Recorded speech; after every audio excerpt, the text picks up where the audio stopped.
My friends, 5 months have gone by since I last spoke to the people of the nation about the state of the nation.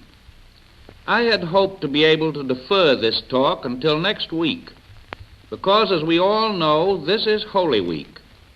But what I want to say to you, the people of the country, is of such immediate need and relates so closely to the lives of human beings and the prevention of human suffering that I have felt that there should be no delay.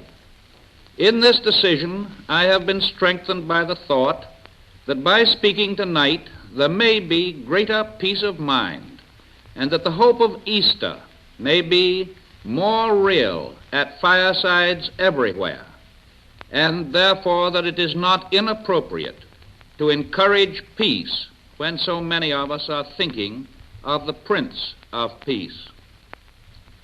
5 years ago, we faced a very serious problem of economic and social recovery. For 4.5 years, that recovery proceeded apace.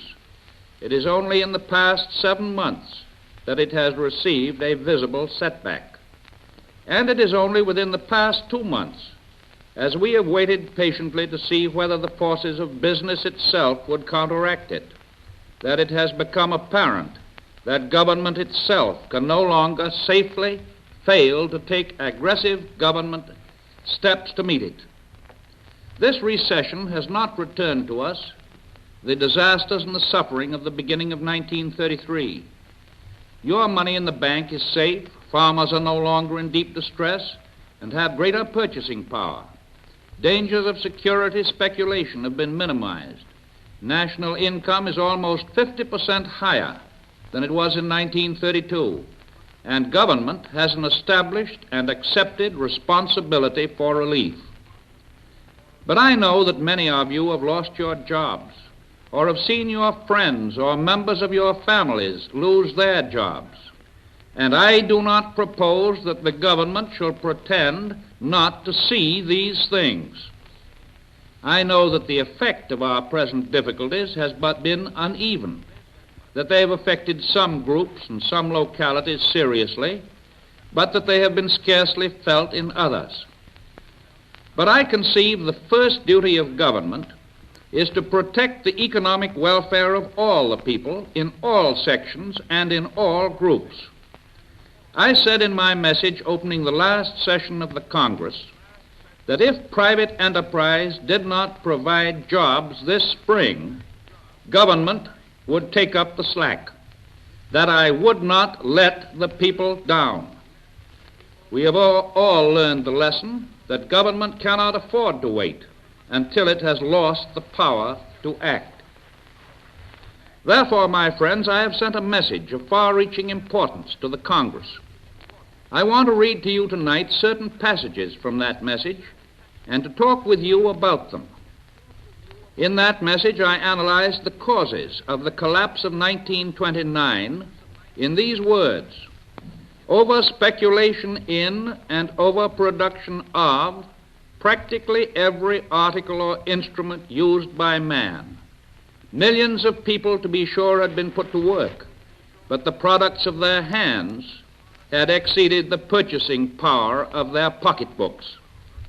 Under the inexorable law of supply and demand, supplies so overran demand that production was compelled to stop.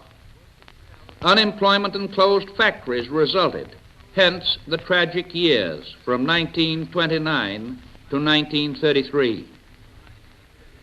Today I pointed out to the Congress that the national income, not the government's income, but the total of the income of all the individual citizens and families of the United States, every farmer, every worker, every banker, every professional man, and every person who lived on income derived from investments, that national income had amounted in the year 1929 to $81 billion. By 1932, this had fallen to $38 billion.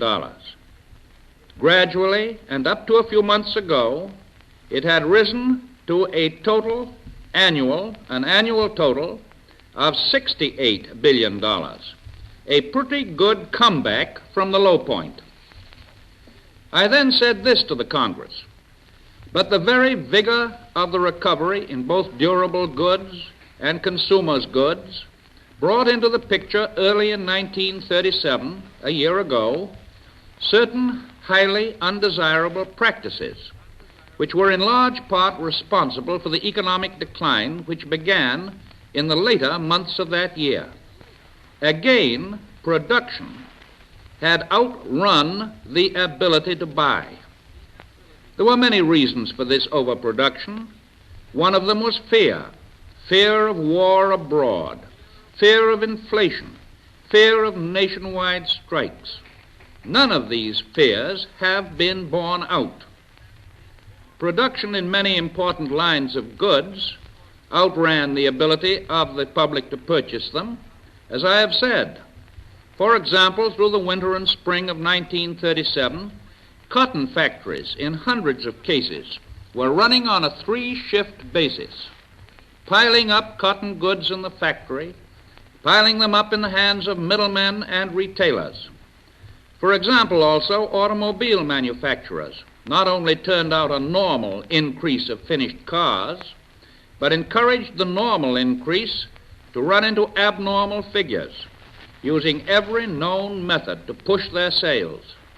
This meant, of course, that the steel mills of the nation ran on a 24-hour basis, and the tire companies and cotton factories and glass factories and others speeded up to meet the same type of abnormally stimulated demand. Yes, the buying power of the nation lagged behind. Thus, by the autumn of 1937, last autumn, the nation again had stocks on hand, which the consuming public could not buy because the purchasing power of the consuming public had not kept pace with the production. During the same period, the prices of many vital products had risen faster than was warranted.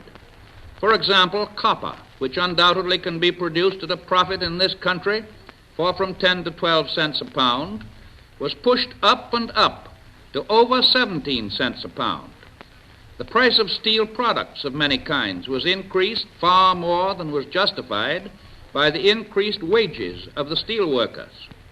In the case of many commodities, the price to the consumer was actually raised well above the inflationary boom prices of 1929.